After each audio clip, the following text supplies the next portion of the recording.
بسم اللہ الرحمن الرحیم۔ اللہم صلی علی سیدنا محمد و آلہ و صحبہ وبارک وسلم۔ حضور نبی کریم صلی اللہ علیہ وآلہ وسلم کے رخسار مبارک،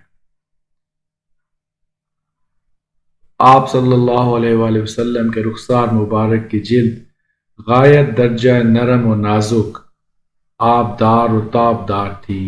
آپ صلی اللہ علیہ وآلہ وسلم نرم و گداز رخساروں والے تھے، ان پر ہمہ وقت تازگی اور بشاشت کی کلیاں چٹکتی محسوس ہوتیں۔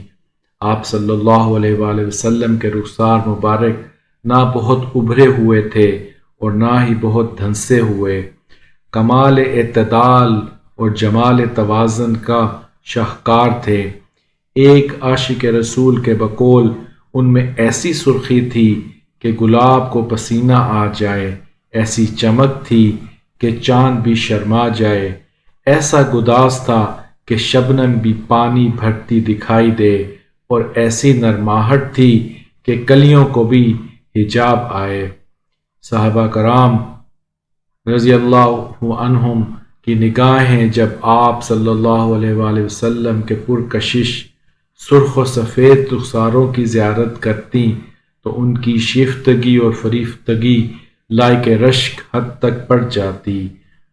ان میں سے ہر ایک بے ساختہ عشق و محبت کے جذبات سے کیف و نشاط حاصل کر کے پکار اٹھتا، فدا کا امی و ابی یا رسول اللہ، یا رسول اللہ، آپ پر میرے ماں باپ قربان ہوں۔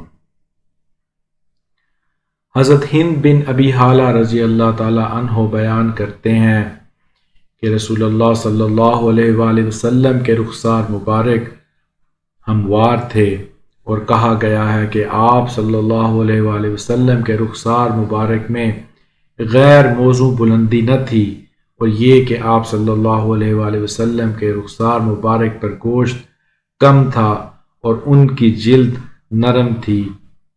حضرت ابو بکر صدیق رضی اللہ تعالی عنہ سے مروی ہے کہ رسول اللہ صلی اللہ علیہ وآلہ وسلم کے رخسار مبارک نہایت ہی چمکدار تھے۔ حضرت ابو ہریرہ رضی اللہ تعالی عنہ سے بھی اسی طرح مروی ہے۔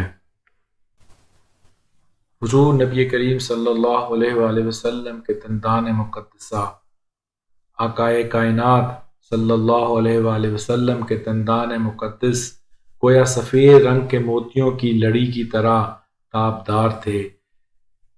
چشم جن و انس ہو یا چشم ملک و فلک، کسی نے بھی آپ صلی اللہ علیہ وآلہ وسلم کے دندان مبارک سے زیادہ چمکدار اور خوبصورت دانت نہ دیکھے۔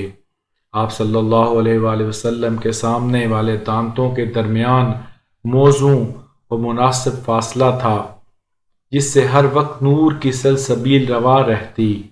صحابہ کرام فرماتے ہیں کہ آپ صلی اللہ علیہ وآلہ وسلم جب تبسم فرماتے تو دندان مبارک بجلی اور اولوں کی طرح چمکتے۔ حضرت عمر فاروق رضی اللہ تعالی عنہ سے مروی ہے کہ رسول اللہ صلی اللہ علیہ وآلہ وسلم مسکرائے اور آپ صلی اللہ علیہ وآلہ وسلم کے دندان مبارک سب لوگوں سے بڑھ کر خوبصورت اور چمکدار تھے۔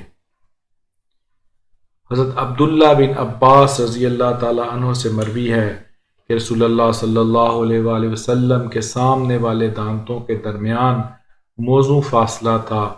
جب آپ صلی اللہ علیہ وآلہ وسلم کلام فرماتے تو یوں محسوس ہوتا کہ آپ صلی اللہ علیہ وآلہ وسلم کے سامنے والے دندان مبارک سے نور پھوٹ رہا ہے۔ حضرت ابو ہریرہ رضی اللہ تعالی عنہ بیان کرتے ہیں آپ صلی اللہ علیہ وآلہ وسلم کے دندان مبارک نہایت خوبصورت اور موزوں تھے۔ حضرت ہند بن ابی حالہ رضی اللہ تعالی عنہ سے مروی ہے کہ حضور نبی کریم صلی اللہ علیہ وآلہ وسلم کے دندان مقدسہ میں باریک باریک ریخیں تھیں، یعنی ان کے درمیان نہ زیادہ فاصلہ تھا اور نہ ہی وہ بالکل جڑے ہوئے تھے، اور وہ باریک آبدار موتیوں کی طرح چمکدار تھے۔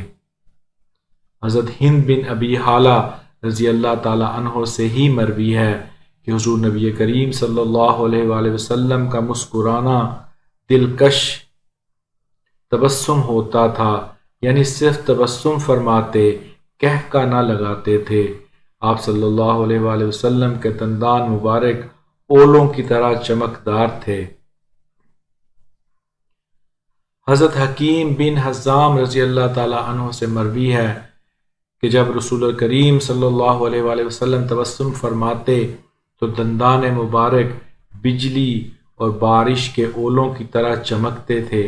جب گفتگو فرماتے تو ایسے دکھائی دیتا جیسے سامنے کے دندان مبارک سے نور نکل رہا ہو۔ حضرت علی کرم اللہ وجہ الکریم سے مروی ہے کہ حضور نبی کریم صلی اللہ علیہ وآلہ وسلم کے دندان مبارک بجلی کی طرح نہایت چمکدار تھے۔ حضرت امام بصیری رحمۃ اللہ علیہ کہتے ہیں آپ کے دندان مبارک سیپ کی آغوش میں پنہاں چمکدار موتیوں کی طرح تھے جو آپ صلی اللہ علیہ وآلہ وسلم کے معدن نطق اور معدن تبسم میں سے تھے۔